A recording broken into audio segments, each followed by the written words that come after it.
Magandang hapon, narito na ang PTV Balita ngayon.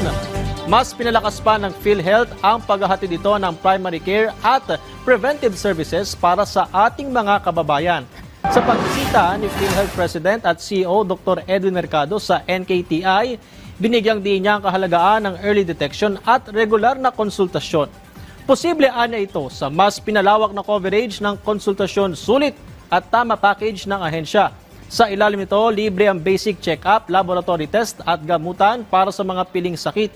Sa ngayon, mayroon ng higit 3,000 accredited consulta providers ang PhilHealth at 5,000 accredited doctors. Sobrang nagpapasalamat po kami, ma'am, doon sa free na sa PhilHealth at saka yung dagdag pa na free dahil hindi na kami kasi minsan January, kasi dati sponsor lang kami. Minsan pag January, nagbabayad ako ng PhilHealth.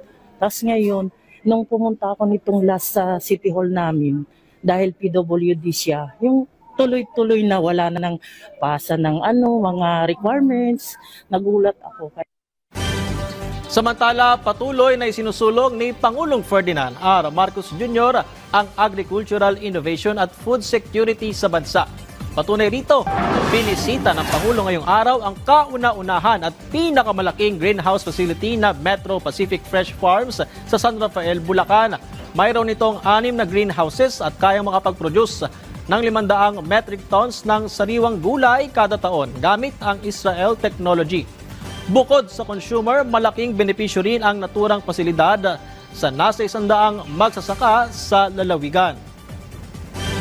At yan ang mga balita sa oras na ito. Para sa iba pang updates, i-follow at ilike kami sa aming social media site sa @PTVPH.